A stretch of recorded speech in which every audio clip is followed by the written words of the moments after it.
Hello, everyone. It's Thursday, December the 2nd. Very regretfully and unfortunately, I've got to read to you that we've lost 77 more West Virginians. The 4,869th death is a 70-year-old female from Braxton County. The 4,870th death, a 92-year-old female from Hardy County. The 4,871st death, a 77-year-old male from Marion County. The 4,872nd death, a 70-year-old female from Mercer County. The 4,873rd death, an 86-year-old female from Lincoln County. The 4,874th death, a 92-year-old female from Pleasants County. The 4,875th death, a 68-year-old male from Preston County. The 4,876th death, an 83-year-old female from Tyler County. The 4,877th death, a 56-year-old female from Calhoun County. The 4,878th death, a 63-year-old male from Clay County. The 4,879th death, a 46-year-old male from Putnam County. The 4,880th death, an 87-year-old female from Marion County. The 4,881st death, a 75-year-old male from Nicholas County. The 4,882nd death, a 96-year-old female from Mineral County. The 4,883rd death, an 82-year-old male from Grant County. The 4,884th death, a 72-year-old female from Kanawha County. The 4,885th death, an 89-year-old female from Webster County. The 4,886th death, an 85-year-old male from Mingo County. The 4,887th death, a 71-year-old male from Ohio County. The 4,888th death, and a 78-year-old male from Nicholas County. The 4,889th death, a 64-year-old male from Ohio County. The 4,890th death, a 79-year-old female from Mingo County. The 4,891st death,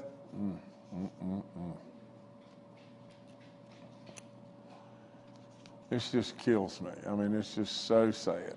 The 4,891st death, a 27-year-old female from Putnam County. The 2,892nd death, a 64-year-old male from Greenbrier County. The 4,893rd death, a 67-year-old male from Berkeley County. The 4,894th death, a 69-year-old male from Jackson County. The 4,895th death, an 86-year-old female from Marion County. The 4,896th death, a 55-year-old male from Raleigh County. The 4,897th death, a 51-year-old male from Kanawha County. The 4,898th death, a 73-year-old female from Lewis County. The 4,899th death, a 90-year-old female from Raleigh County. 4,900th death in West Virginia. It's unbelievable. An 86-year-old male from Cabell County. The 4,901st death, a 65-year-old female from Raleigh County. The 4,902nd death, a 68-year-old male from Berkeley County. The 4,903rd death, a 53-year-old female from Cabell County.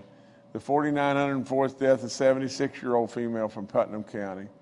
The 4,905th death, an 87-year-old female from Harrison County. The 4,906th death, a 68-year-old female from Kanawha County. The 4,907th death, a 77-year-old female from Kanawha County. There's 38 reconciliation deaths that we have in addition to the ones that I've already read. The 4,908th death, a 97-year-old male from Kanawha County. The 4,909th death, a 41-year-old female from Ritchie County. The 4,910th death, an 81-year-old male from Harrison County. The 4,911th death, a 69-year-old female from Logan County. The 4,912th death, an 83-year-old male from Cabell County. The 4,913th death, a 70-year-old male from Greenbrier County. The 4,914th death, a 79-year-old male from Mingo County. The 4,915th death, a 61-year-old male from Upshur County. The 4,916th death, a 75-year-old male from Raleigh County. The 4,917th death, a 69-year-old male from Doddridge County. The 4,918th death, a 67-year-old female from Wyoming County. The 4,919th death, a 102-year-old female from Wood County. God bless her in every way, and thank you so much for all the wisdom that you gave all of us. The 4,920th death, a 70-year-old female from Wyoming County. The 4,921st death, an 80-year-old female from Kanawha County. The 4,922nd death, a 47-year-old male from Wyoming County. The 4,923rd death, an 80-year-old male from Marion County. The 4,924th death, a 43-year-old male from Monongahela County. The 4,925th death, a 74-year-old male from Hancock County. The 4,926th death, a 73-year-old male from McDowell County. The 4,927th death, an 80-year-old female from Logan County. The 4,928th death, a 54-year-old female from Kanawha County. The 4,929th death, a 75-year-old female from Kanawha County. The 4,930th death, a 77-year-old female from Greenbrier County. The 4,931st death, an 84-year-old male from Ohio County. The 4,932nd death, an 83-year-old female from Ohio County. The 4,933rd death, a 74-year-old female from Mineral County. The 4,934th death, a 94-year-old female from Mingo County. The 4,935th death, a 59-year-old male from Mercer County. The 4,936th death, a 52-year-old female from Mercer County. The 4,937th death, a 77-year-old female from Hampshire County. The 4,938th death, a 51-year-old male from Preston County. The 4,939th death, a 78-year-old female from Mercer County. The 4,940th death, an 83-year-old female from Hancock County. The 4,941st death, a 78-year-old male from Mineral County. The 4,942nd death, a 52-year-old male from Wyoming County. The 4,943rd death, a 93-year-old female from Kanawha County. The 4,944th death, a 72-year-old female from Nicholas County. And the 4,945th death in West Virginia is an 84-year-old male from Summers County.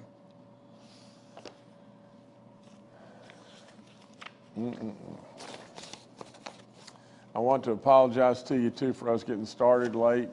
There's just a pile of stuff that we got behind on today, and getting here and getting taken care of all the other stuff. So our First Lady's doing stuff, in regard to Christmas and everything over at the mansion right now, and we just got behind, so I'm sorry. The number of active cases in West Virginia is 7,113. The new positive cases are 1,446. The daily positivity rate is at 9.10. Our cumulative positive rate is at 6.24. We have 285,357 that have recovered. We've still got 569 people in the hospital and 190 in the ICU units, 94 on ventilators. We got 1 Greene County in West Virginia and 22 red ones right now. There are 19 outbreaks in the schools in 14 counties and a confirmed number of 374 kids or people. Reminder, as I do all the time, you're 65 and older. If you've got any kind of compromised health issues or anything like that, anything whatsoever in your life, forget the compromised health issues. If you're 65 and older and you feel like you've been exposed, you feel anxious, you feel any symptoms whatsoever, get tested, please. Please, please, please. I haven't told my people this that are here and everything, but yesterday I was around a bunch of kids, and lo and behold, we had a bunch of them that tested positive and everything, and that got sick. I'm going to get tested. Just as soon as we get through with this briefing, I'm going to get tested. It's exactly what you should do. If you feel any anxiety or you feel any symptom at all, get tested. Just please get tested. From the standpoint of the antibodies, they'll save your life if we can catch this early enough. And believe me, if you're 65 plus and you have any kind of issue whatsoever and you get this, you're in real trouble. Real trouble. I encourage you to wear your face coverings if you're 65 and older and you have a compromised health issue, diabetes, lung problems, heart problems, whatever it may be, and you are in a crowd of people indoors, you should wear your mask. You know, the boosters are available to people 18 and above. FDA's approved everybody and is encouraging now, thank God, we're finally, doing the right thing there. The other thing is in regard to our boosters, I've said it over and over and over, we have, and I don't remember exactly what the percentages were, but I think it was like 23% of our people that are 50 and older and 31% of our people 65 and older that are fully vaccinated and have absolutely not taken their booster shot. Now that is not smart. It's just plain not smart. So we need to be doing that. And so run to the fire, get your booster shots. If you lost your card, call DHHR. There's really no need in just beating the same drum over and over and over. We've got a high number of people 50 and older that have absolutely gotten their vaccinations and everything. We're making real progress from the standpoint of 18 and older. Everybody in the whole population, 18 and older, we have 68.9% that have their first dose, but we're lagging behind on people getting our booster shots, and absolutely we still could have a whole lot more work with the people that are 5 to 18, 5 to 17. We need more and more of those kids, that get their first and then their second vaccination if needed. Okay, from the standpoint who's eligible, 5 and older, all the info stuff is on our COVID, hotline that's up there, and our grand families. I've been through the incentive program. It's running out. December 15th, it's over. So if you're not in the thing right now, you better really hurry to get in there. We're throwing money away there. Grand families, get registered. All of our testing's free. I thank Frith and Walgreens over and over. 47 outbreaks in our long-term care facilities, 2 outbreaks in our church communities. We've kind of narrowed that down just a little bit in Nicholas and Webster counties. We have 28 inmates and 25 staff cases and everything. It's not too bad. The flus, get your flu shots. You can do it at the same time as a booster or a vaccination, either one, you can do it. I encourage the renters, I encourage the landlords, call us. You're wasting a bunch of money here. If you'll just call us and we can get you registered and everything, you qualify, we'll send you money. Okay, do it for baby dog stuff and everything, round 3, all that's going really, really well, and we continue to have education savings funds for kids, significant education savings funds. I want to talk to you about a senior program that we're going to start, very, very, very soon. And this, I want to talk to you just one second about tourism, another incredible bit of recognition to the state of West Virginia. And I may mispronounce this, but I think it's Condé Nast, and their travel guide and everything. The Condé Nast Traveler has just, can you imagine this? Can you really imagine this? The one thing that has really turned the dial is, when I walked in the door, the very first state of the state, I said at that point in time that West Virginia needed to put a stake in the sand to say we were going to try to make education our centerpiece. Now, we've done lots and lots of stuff there. And along the way, whether it be roads to prosperity or diversification or tourism or our vets or our seniors, all the different things that have gone on. Lo and behold, West Virginia is really cooking and really, really doing it. And with all of that, this organization, along with Time Magazine and along with, and I'm trying to recall the other organization that just came out and ranked West Virginia in the top 10 or the top 22 in the entire world and it was, I think it was the Lonely Planet, travel guide or organization. But now just think about this. Just think. West Virginia, the place, like it or not like it, that we knew was great. But people in the outside world always looked at West Virginia as backward, poor, dirty. They always looked at West Virginia with a very, very, very difficult look. Now, with all of that, we started changing, did we not? We put that stake in the sand about education. We absolutely made a real commitment to our roads. And before you know it, we became diversified. We didn't forget our energy industries. And lo and behold, now you know what is happening. The world is awakening to the fact that this is the diamond in the rough they missed. Can you imagine? Can you really imagine that this Condé Nast traveler has designated West Virginia as one of the top 22 places in the world to come to? Can you imagine Lonely Planet placed West Virginia, I think, in the top 10 to come to? Time Magazine, over and over and over.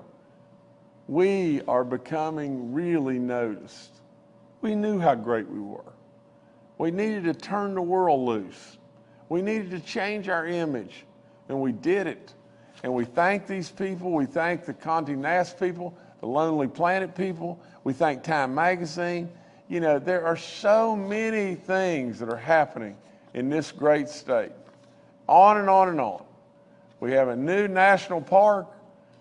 So many great things that are happening here. Look at all the upgrades we've made to our state parks. Look at all that is just happening. For crying out loud, I was with yesterday some people from Chicago. Those people were from Chicago, and I was trying to do anything and everything I could to pick their brains and everything and see just how many more opportunities West Virginia could really develop.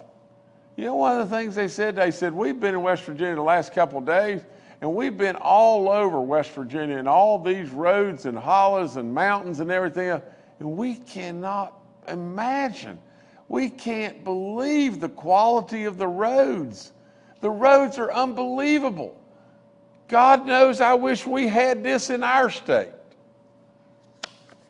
It's good stuff, really good stuff. I've got some more good stuff or people to recognize here. We now have a brigadier general, a lady, a brigadier general, the first female to be promoted to brigadier general status in the state of West Virginia in our National Guard in history, the first ever. So we congratulate in every way our new brigadier general, and I hope I pronounce this right, Munger, but she is absolutely the first in history, and we think it is just wonderful beyond belief. I think it's Michelle M. Munger. So thank you so much, and God bless you, and absolutely, we're very, very proud. Very, very proud. Okay, I want to touch on this pretty quick because we're trying to hustle along here, but the revenue numbers just came out, and I think they came out yesterday or the day before, and I promised you a rocket ship ride. I promised you that when I walked in the door. And really and truly, because I believe just this, like it or not like it, but God above has given me just this gift. I can look at something, and most generally, I can tell you what will work and what won't work.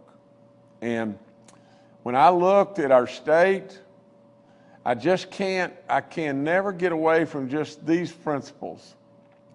The best people on the planet, the very best people we have. We're located in the sweet spot. We're not very far from 2/3 of the population of the country.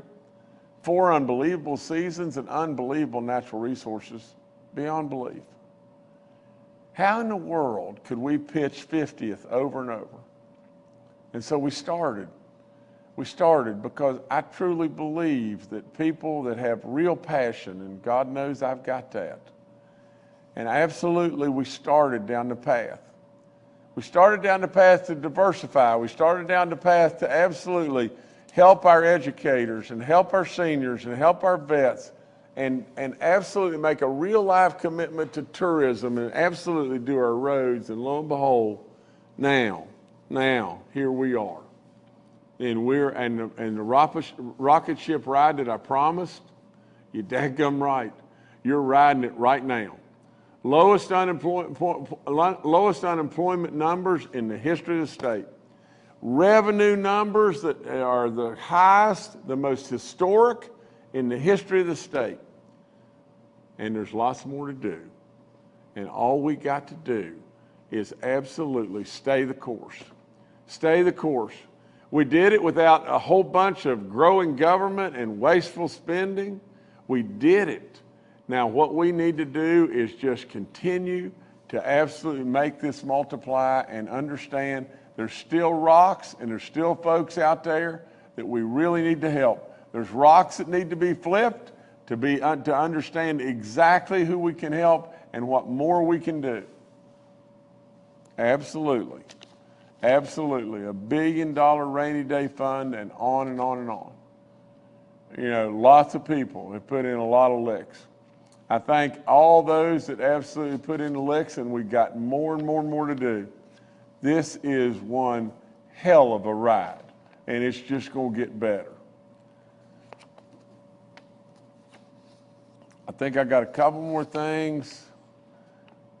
I want to talk to you just 1 second about a senior incentive program, and this came from General Hoyer after our briefing on Tuesday. But General Hoyer said, "How about this? How about, because we have a big lag going on right now with our seniors that have that are older, over 65 or over 50." That absolutely are 23% or 31% have taken their booster shot. People that are vaccinated have taken, we have a real serious need to motivate them in every way to get that going. And so we're putting a program together where we're going to go to all 55 counties, or we're going to do something in all 55 counties, and with all of our seniors there and everything, to do more and more and more to promote them to get the booster shot. But we'll let you know a little bit more about that in the days to come. But we're working it, and that's what we're going to keep on doing. That's all I've got. All right, thank you, Governor. Dr. Clay Marsh, retired Major General Jim Hoyer, and Dr. Anam Jad are joining us today and are available for questions. We'll go straight to questions from members of the media. The first today from Veronica Obey with WDTV. Thank you and good morning. I just had one quick question. When it comes to travelers, do we have a way of tracking them and knowing who may have visited places that have been exposed to the Omicron variant? And if not, is there a plan in place to find out that information, or how can it be tracked in general to know when it enters the state? Thank you. Either General or Dr. Marsh, one of you guys, please. Clay, I'll take a shot at it. Veronica, we don't have a specific system that would track people when they come across the state lines into West Virginia. So we rely on our epidemiology system and testing. And that's why we encourage people, like the governor just did, if he was around someone who may have had COVID or who had symptoms, then you go get tested. That allows us to pull data together and then to do some level of contact tracing and identify where that origin of their issue may have occurred. Thank you. Thank you, Veronica. Next, we'll go to Katie Coyne with the Charleston Gazette-Mail. Hi, Governor. Thank you. I know on Monday we did a reconciliation for booster doses, which brought us up to about 220,000, I think. But that same day, between Monday and Tuesday, according to the dashboard section on total people vaccinated on the vaccine summary page, there was a decrease of almost 27,000 fully vaccinated people in the state, from 849,000 about on Monday to 822,500 on Tuesday. Our vax rates haven't been that low, about 48.5% of eligible residents using those numbers from the dashboard since October by my counts. And another part of the dashboard says there are almost 867,600 fully vaccinated people here. So my question is, exactly how many fully vaccinated people are there in West Virginia? What is the reason for these changes and discrepancies on the dashboard? And what are we doing to ensure these statistics are being accurately shared with the public? It's Katie, right? Katie, I'm sure if you watched the briefing closely, you could see that. I mean, while these things are difficult, I wasn't very happy. You know, I wasn't very happy that we spent a lot of money, and we're tracking. You know, we're tracking the number of vaccinated, the number of deaths, and everything else, and you can see I wasn't real happy. And with all that, I'll promise you that that the folks that are on with us right now, you know, the general and everybody else. And I'm gonna have the general address the answer, because he knows this way more than I. But all of us, you know, are constantly trying to do better and better as far as the tracking. And at the end of the day, I'll pass the general. I wasn't very happy, that's for sure. Yeah, Katie, so you are correct. The numbers, based on the reconciliation, the total numbers changed. I'll give you an example of what the challenge that was faced by the DHHR team in reconciling data. If you recall, in the beginning, most all entries were done in the system referred to as VAMS, which is the CDC system. The VAMS system is not sensitive in the sense that, for example, if I got my first dose at one location and was entered in as James, middle initial A, Hoyer, then I got my second dose at another location, and that individual that entered my data entered it in as James Hoyer, no middle initial, and then the booster dose got loaded at another location. Then the way the VAM system is not sensitive to correcting data, that would have entered me as 3 first doses, 3 different individual cases. So what had to be done in the reconciliation of data was to go in and do a series of algorithms and clean that up. Related to the transparency piece, that's why we put the information on the dashboard. So folks like you can look at it, ask us questions. We're happy to go through all the work that we do. We have a team of data scientists here at WVU that work data with the CDC as well as the state. I've got great confidence in Tim DeBar at DHHR, who manages data. But I think, to your point, is related to transparency, is that's why we put the data up, and we put it there so people can look at it and ask us questions. And we work with an imperfect system. We also work with a number of providers who input data, who may have input data a little bit differently. But we continue to work every day because, as the governor just pointed out, he presses the team every day to make sure we're doing the best we can to maintain a high level of accuracy of information. Thank you. All right, thank you, Katie. Next, we'll go to Kenny Bass with WCHS and Fox 11. Got an answer. How many people are vaccinated in West Virginia?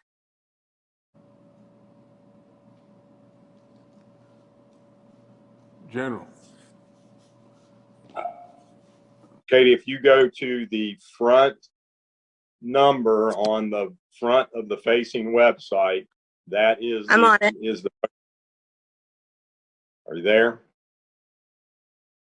That is the most accurate number if you look at the total numbers of vaccinations in that chart will give you the most current information that we have based on reconciliations at this time. All right, thank you, Katie. Next, we'll go to Kenny Bass with WCHS and Fox 11.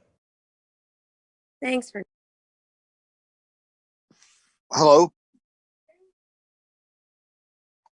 Thank you for taking the question. I was just, as we're getting into the first week of December and then moving, of course, through the calendar and the holiday season, I wanted to ask, I don't know, whoever's looking at the data, maybe General Hoyer, maybe some of the medical folks, if they're starting to see any type of impact from the Thanksgiving holiday season, that week off where people might have taken off and then started gathering. If there's any kind of data or any type of early bells that are going off that you're seeing something that could indicate we're going to have a little bit of a surge from the Thanksgiving holiday. Thank you. Maybe Dr. Amjad or General Hoyer, you're pretty popular today. I can start, Governor, and then if Jim wants to add anything, Kenny. I do, because we look at the dashboard several times a day and talk to our teams out there. And when I glance at it, I see anywhere from 300 to 500 additional COVID cases every day. So to me, that's alarming. We do realize that a lot of labs and information were closed during the holidays, so some of it might be a little backlogged, but our hospital numbers have stayed steady in the mid 500s. Our cases seem to go up. If you look at the dashboard, you tend to write these down every day, but every day we see anywhere from 300 to 500 more cases in the last week. And then we know with travels and holidays, most people are likely exposed possibly to more people. But I would say, yes, I'm a little concerned. All right, thank you, Kenny. Next, we'll go to Charles Young with WV News. Hi, this is Charles Young with WV News. I wanted to ask about the outbreaks in our nursing homes that we currently have. Do we have an idea of the source of those outbreaks? I know that, our nursing home population, were some of the first to get the vaccines, were the first to, be offered the boosters. So is this being brought in by staff members? Is this visitation from members of the public coming in? How are these getting into the nursing homes? Thank you. I think Charles, General Hoyer had to drop, had another meeting he had to run to and everything. Maybe Clay, you could answer. Can you answer this, or I can't answer that. Thank you, Governor, and thank you, Charles. Ein is probably the person in the best position, but one of the concerning issues that we are looking forward to, again, as we start to scan other places to give us insights on what's going on, we know that as the weather has gotten colder and people have gone inside more, whether it's in Europe or whether it's in Michigan or Wisconsin or Minnesota, we are seeing an increase in the number of cases. So we would anticipate that we will continue to see that. And we're very worried about the hospital capacity, as we talked about in great length last time. So we know that it's really important for a best protection status for all West Virginians who haven't been vaccinated, and that includes, family members visiting folks in nursing homes, people working in these facilities, as well as generally in our state, to make sure that if you're vaccinated with first and second doses and you're 6 months after that for Pfizer and Moderna, or 2 months after J&J, you get boosted, because we know that the potency of the immune response is not up to speed if you're in that 6 months after window. And the Omicron variant, which is the new variant that was initially identified in Africa, now we found our second case. And that case is in Minnesota, and the travel of that person was to New York, was not out of the country. So we know that the Omicron variant is also in our country and will become active in the upcoming weeks and months, which is even more reason to fully vaccinate and to boost people of all ages, as the governor said. All right, thank you, Charles. Next, we'll go to Paul Mullen with WCBC. Good afternoon, Governor. Good afternoon, panel. I'd like to direct this to Dr. Marsh. I know you look into a lot of things, and we've heard about the Pfizer pill that is currently under evaluation. What else is in the pipeline as far as treatment and prevention of COVID-19? And maybe are there any studies that you are waiting for to come out that would give you a little bit better grip on where this is going to next? Thank you. Dr. Marsh, please. Thank you, Governor, and thank you, Paul. So I think you've hit the nail on the head, Paul. One of the most exciting developments in our ability to combat the serious manifestations of COVID-19 are the oral pills, one from Merck and one from Pfizer.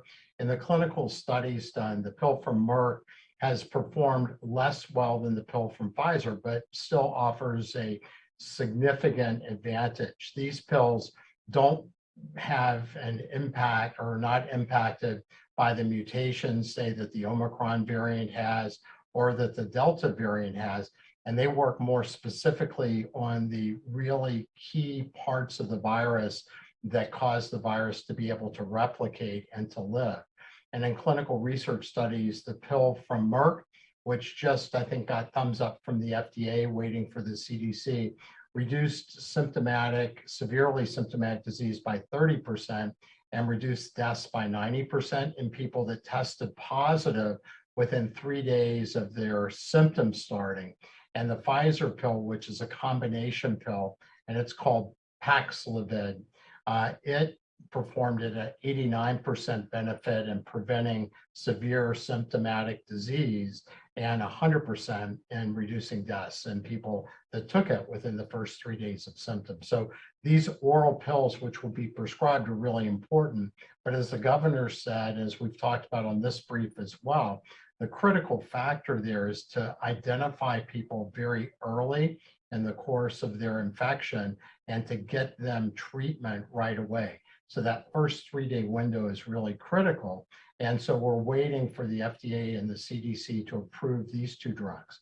The other drug that is encouraging, although the new variant, Omicron variant, is making this, we'll have to wait and see, is an injectable antibody formulation from AstraZeneca, where the antibodies would be injected twice like a vaccine, and this would be done in people who are immunocompromised, and it would give them a more lasting protection. So it wouldn't be like an immunization, which would make their body make the response. This would be giving them an antibody cocktail that would last for 6 to 9 months. So as the Omicron variant is tested to make sure that the antibodies still work, this will be a preventive treatment for people who are immunocompromised who may not respond to the vaccine as well. But as we've said, the key is full vaccination, and if you're eligible, please get boosted. We have way too few people getting booster doses in West Virginia, and we have a highly vulnerable population. So that should be our #1 priority. All right, thank you, Paul. Governor, I'll turn it back to you. Well, I think I can wrap this up pretty quickly by just saying just this. It's going to get cold. That's all there is to it. It's going to get cold. We're going to be indoors more. We're going to be at basketball games. We're going to be at lots of places and everything, at Christmas dinners and wherever it may be. Absolutely, without any question, there's more variants out there.